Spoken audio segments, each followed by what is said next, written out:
masyarakat dan partisipasinya dalam pemerintah daerah. Om Swastiastu, Namo Buddhaya, salam kebajikan Rahayu. Jadi di sini saya akan menjelaskan materi tentang masyarakat dan partisipasinya dalam pemerintahan daerah. Pemerintah daerah kini telah mempunyai landasan hukum yang lebih kuat karena telah diatur dan lebih rinci dalam Undang-Undang 1945 yang telah diamandemenkan ketimbang sebelumnya. Dalam bab 6 undang-undang tersebut telah diatur jenjang daerah otonom,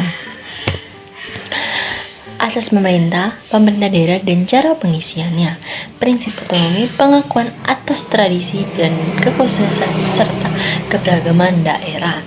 Dan yang terpenting adalah penyelenggaraan pemerintah daerah tetap berada dalam bingkai kesatuan Republik Indonesia. Rincian pengaturan tentang pemerintahan daerah ini diputuskan dalam amandemen Undang-Undang 1945. Secara teoritis, keberagaman pemerintahan daerah dapat ditinjau dari berbagai ilmu. Dalam ilmu politik, keberadaan pemerintahan daerah merupakan mencerminkan pembagian kekuasaan berdasarkan kewilayahan.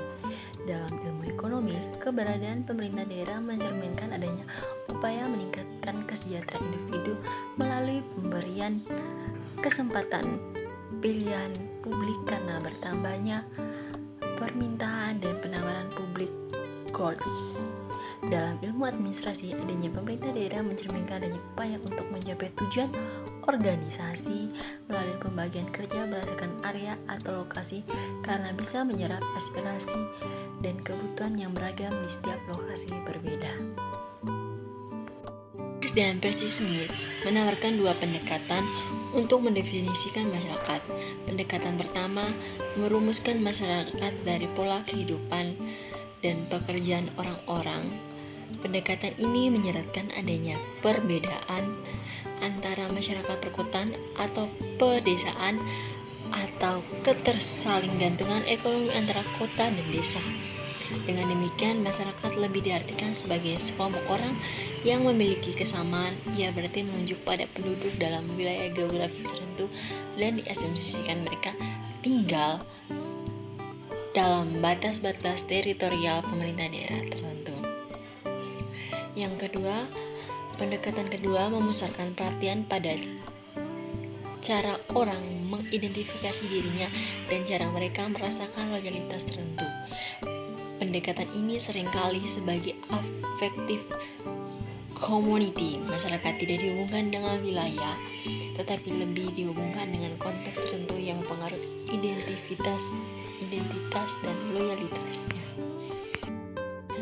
Memahami makna masyarakat. Korten menjelaskan istilah masyarakat yang secara populer merujuk pada sekelompok orang memiliki kepentingan bersama.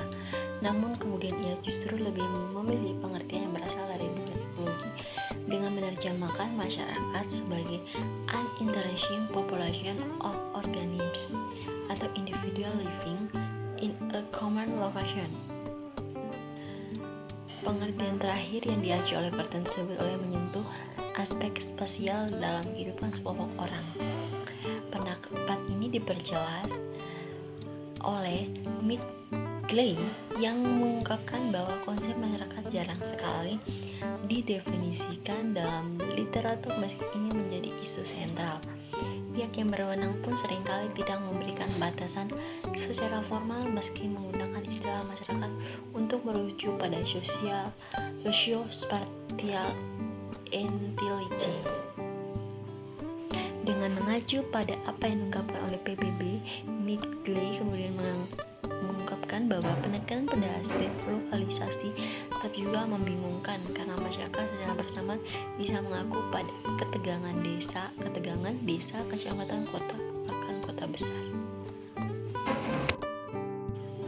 Selanjutnya yang kedua, perbedaan konsep masyarakat.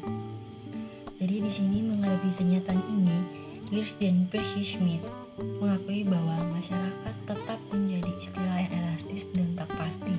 Ia masih menjadi istilah yang problematis karena menyangkut beragam kepentingan dan perasaan orang-orang. Ia bisa dibatasi berdasarkan area maupun perasaan seseorang. Untuk mengatasi hal ini, mereka berpendapat bahwa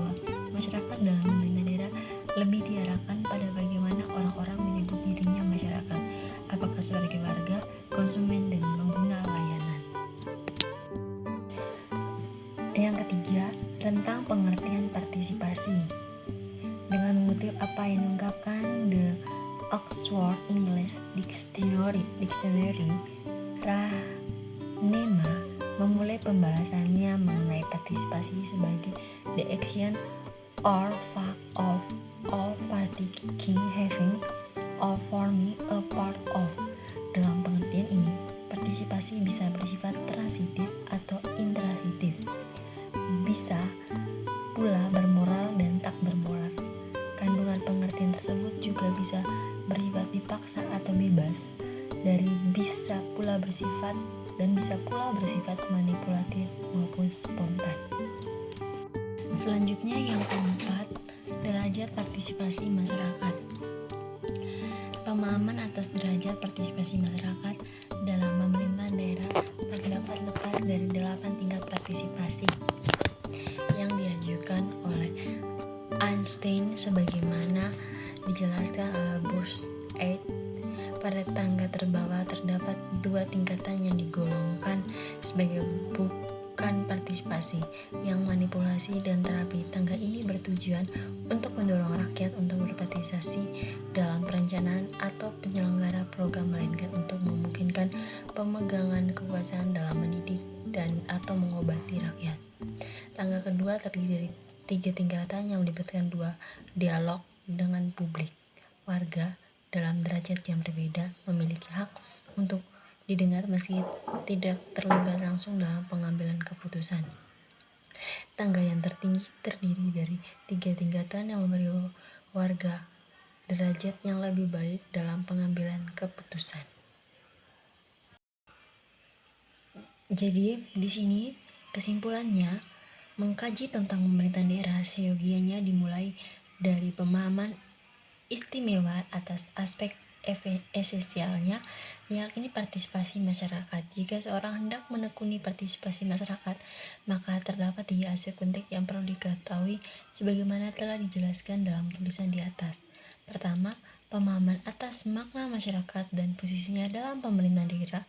Yang kedua, penguasaan atas tentang pengertian partisipasi sehingga dapat memilih dengan baik perkembangan pengertian partisipasi serta beragam bentuknya dan praktik pemerintah daerah. Ketiga, pemahaman yang baik atas derajat partisipasi masyarakat yang menunjukkan tingkat partisipasi yang berlangsung dalam proses pemerintahan daerah.